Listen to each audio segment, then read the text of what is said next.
కొప్పర్తి కథావాహిని శ్రోతలకు స్వాగతం.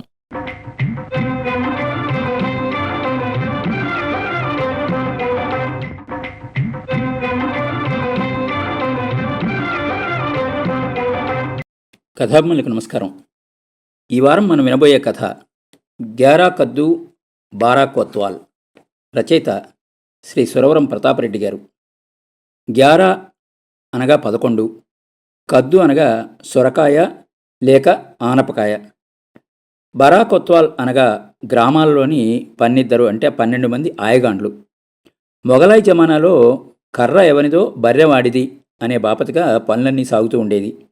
ఒక అమాయకుడైన కాపు తుదకి లక్షాధిపతి ఎట్లా అయ్యాడో ఈ కథ నిరూపించుతుంది. వినండి. గ్యారా కద్దు బారా కోత్వాల్. ఒకనాడు ఒక పల్లెకాపు 11 సొరకాయల్ని కంబట్లో వేసుకుని ఒక గ్రామానికి అమ్ముకోవడానికి వెళ్ళాడు. గ్రామంలో అమలక్కలు 10 మంది మూగి బేరం చేస్తూ ఉన్నారు. అంతలో మాలీ పటేల్ వేంచేసినాడు. ఒరే, ఈడ కూర్చొని నీకెవరు సెలవిచ్చినారు? మంచి మాటలతో ఒక కాయ ఇచ్చిపో అంటూ తానే ఒక పెద్ద కాయని లాక్కునిపోయినాడు. కాపువాడు గొణుక్కుంటూ ఉన్నాడు. అంతలోనే గోరు చుట్టు మీద రోకటి పొట్టన్నట్టుగా పోలీస్ పటేలు హాజరైనాడు. పట్టుకొండారా వాణ్ణి, ముసాఫిర్ల లెక్కలో వాని పేరు రాయాల్సింది అని గర్జించినాడు. తలారి వచ్చి తన పాలి ఒక్కాయ, పటేల్ పాలిటి ఒక్కకాయ లాక్కొనిపోయినాడు. కొంతసేపటికి పెద్ద తలారి వచ్చినాడు. ఏయ్, మొన్న నీ వంటి వాడే వచ్చిండను. పొద్దు మునిగినప్పుడు కూరగాయలు అమ్ముతున్నట్టు అమ్మి రాత్రి కోమటోళ్ళ ఇంట్లో కన్నం వేసిండు. పద, చావిట్లో నిన్ను కట్టేస్తాను అంటూ తానును ఒక కాయ చేతపట్టుకున్నాడు. అయ్యా మహారాజా, నేను దొంగను కాను, దొరను కాను, పొరుగురువాణ్ణి, ఎల్లప్పటికీ వచ్చిపోయేవాణ్ణి. ఇప్పటికే 3 కాయలు ఎగిరిపోయినవి, మళ్ళీ నీవెక్కడి నుండి ఊడిపడితివి అని కాపువాడు మొరపెట్టుకున్నాడు. అదే కాయతో వాడి నెత్తిమీద పొడిచి కాయతో చక్కాపోయినాడు పెద్ద తలారి. ఈ విధంగా పూజారి, పురోహితుడు, కమ్మరి, వడ్లవాడు మొదలైన 11 మంది ఆయగాండ్లు ఒకరి వెనుక ఒకరు వచ్చి కాయలన్నీ లాక్కుని పోయినారు. కాపువాడు ఏడ్చుకుంటూ గొంగళి దులుపుకుని లేస్తున్నాడు. చీకట్లోనే చేనికిపోయినట్టి కర్ణమయ్య అప్పుడే వానికి ప్రత్యక్షమైనాడు. ఏవిరా ఏడుస్తున్నావు? నిన్నెవరేమన్నారు నాకు చెప్పు. నేను ఈ ఊరి కరణాన్ని, తప్పు చేసినడికి శిక్ష ఇప్పిస్తాను అని అన్నాడు. న్యాయం విచారించే ప్రభువు ఒక్కడైనా ఈ ఊరిలో ఉన్నాడ్రా నారాయణ అని అనుకుని కాపువాడు తన 11 సొరకాయలు మాయమైన విధమంతా వినిపించి, అయ్యా కరణమయ్య, నీవే నారాయణమూర్తివి, నన్నెట్లన్నా గడ్డకేయండి అని గొంగడి ఆయన కాళ్ళ మీద వేసి కాళ్ళు పట్టుకున్నాడు. కర్ణం ఒక తన్ను జాడించి తన్ని కంబడి లాగి చంకబెట్టుకుని ఇట్లా అన్నాడు. అరే లుచ్చా, అందరికీ వంతు సొరకాయ ఇచ్చి నా వంతు తప్పించినావా? నేను తలారివాని కంటే పరికిరాని వాడినా, వడ్లోని కంటే వ్యర్థుడినా? ఆ ఓనమాలు రాని మాలీ పటేల్ నీకు ఎక్కువైనాడా?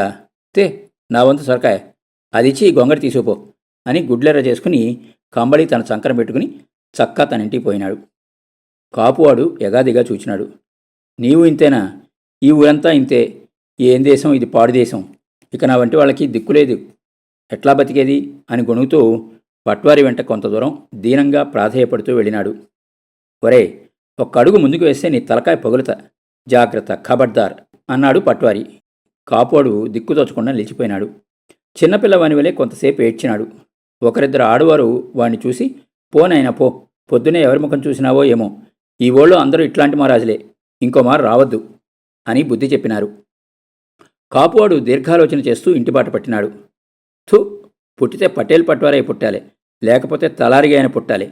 ఈ బతుకు బతికినా ఒకటే, చచ్చినా ఒకటే. కాయలు పోతే పోయే కానీ గొంగడి కూడా పోయింది.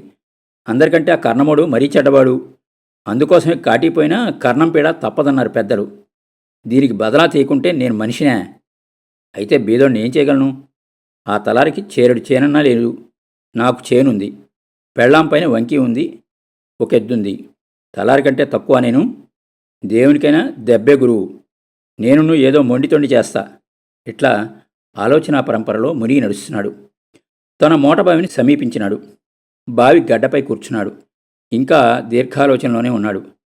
తటాలున మెరుపు మెరిసినట్లు వాని తలలో ఒక ఆలోచన తడుక్కుమంటూ ప్రవేశించింది. చటుక్కున లేచినాడు. ఊళ్ళోకి పోయినాడు.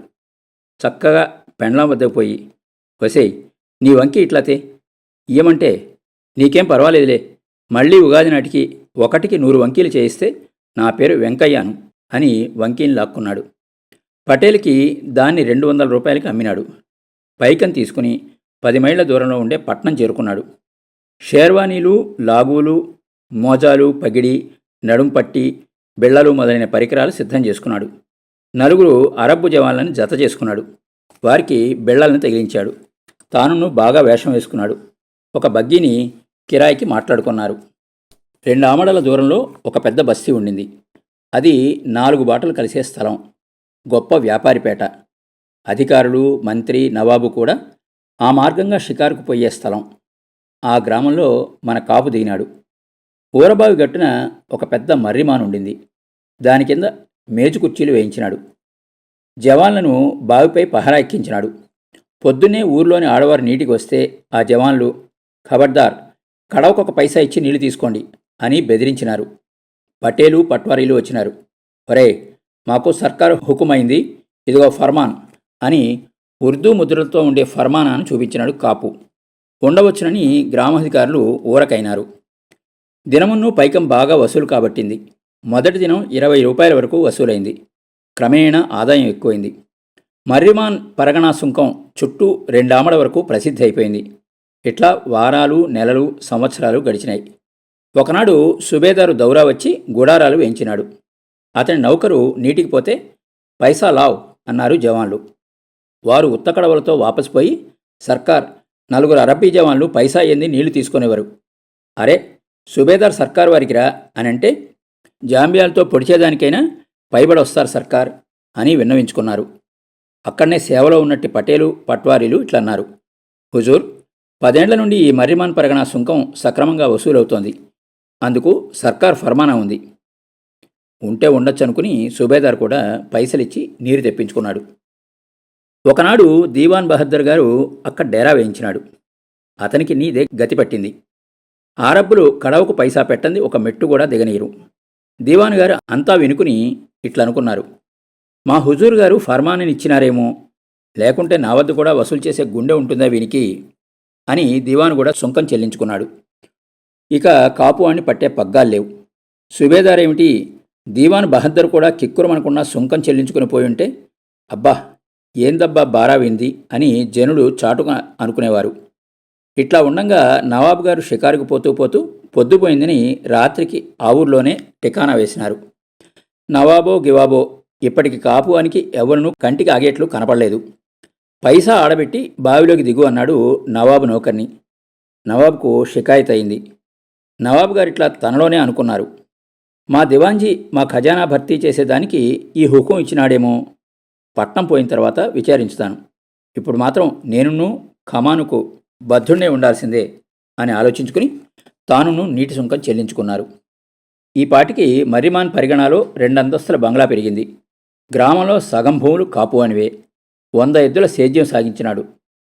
చుట్టూ 5 ఆమడ్ల దూరం అప్పులిచ్చినాడు. నవాబు గారు తమ నగరానికి వేయించేసిన తర్వాత దివాన్జీని పిలిచి, దివాన్ సాబ్, మీరెందుకు నీటికి సుంకం ఏర్పాటు చేశారు? ఇది అన్యాయం కాదా అని విచారించినాడు. అందుకు దివాన్ గారిట్లు మనవి చేసుకున్నారు. బందగాని అలీ హుజూర్, నేనును మీతో అలాగే గుంజారిష్ మనవి చేసుకోవాలని ఉంటిని. నేను కూడా సుంకం చెల్లించుకున్నాను. హుజూర్ గారి ఫర్మానని ముబారక్ జారీ చేసుంటారని నేనును అనుకున్నాను. అరే, నీవు హుకుం ఇయ్యలేదు, నేను హుకుం ఇయ్యలేదు. మరి ఈ 15 ఏళ్ల నుండి వాడు ఎట్లా వసూలు చేసినాడు? వాడిని గిరఫ్తారీ అంటే అరెస్ట్ చేయించి తక్షణమే పట్టి తెప్పించు అని నవాబు గారు ఉరిమినారు. కాపువాడు ఇట్టి ఫర్మాన్ కొరకై 10 ఏండ్ల నుండి నిరీక్షించుతూనే ఉన్నాడు. 1000 అష్రఫీలు బంగారు తట్లో పోసుకుని జరీ పనిచేసిన ముక్మల్ బట్ట పైన మూసుకుని కాపువాడు హుజూర్వానికి నజరానా సమర్పించుకున్నాడు. నజరానా చూచే వరకు నవాబు గారు చల్లబడ్డారు. క్యారే, నీకి ఎవరు నీటి సుంకం హుకుం ఇచ్చినారు అన్నారు నవాబు గారు. హుజూర్, 11 కద్దు 12 కత్వాల్ హుకం ఎట్లా ఏర్పడిందో మర్రిమాన్ పరిగణా సుంకం కూడా అట్లే ఏర్పాటైంది అన్నాడు కాపు. ఏమంటున్నావురా, నీవనేది విన్ని అర్థం కాలేదు, సరిగా చెప్పు అన్నారు నవాబు. నా తప్పులంతా మాఫీ చేస్తానని సెలవిస్తే అన్నీ మనవి చేసుకుంటాను. సరేలే, చెప్పు చూస్తాం.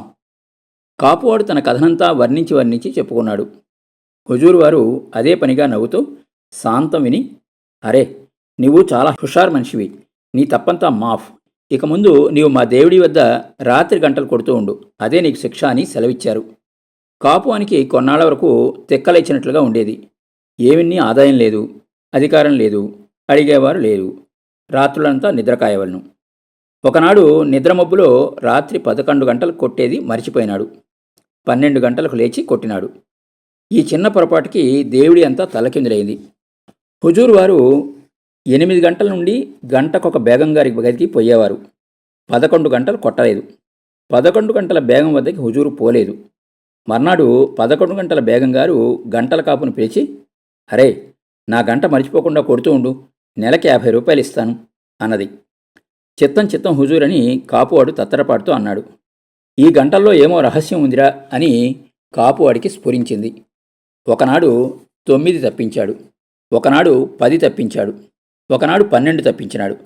ఏ గంట తప్పితే మరునాడే ఆ గంట బేగం గారు కాపువానికి జీతం ఏర్పాటు చేసుకున్నది. ఈ విధంగా నెలకు 400 రూపాయల జీతం ఏర్పాటైంది కాపువాడికి. కొన్ని ఏండ్ల తర్వాత నవాబు గారికి ఈ సంగతి కూడా తెలిసింది. వీడు చలాకీవాడని మెచ్చుకుని వాడు సుంకం వసూలు చేసిన గ్రామమే వానికి ఈనాముగా ఇచ్చి పంపివేసినాడు. చూశారా సొరకాయ మహిమ? సొరకాయ నరకడం అంటే ఇట్లాంటి కథలు చెప్పేదానికే అంటారు.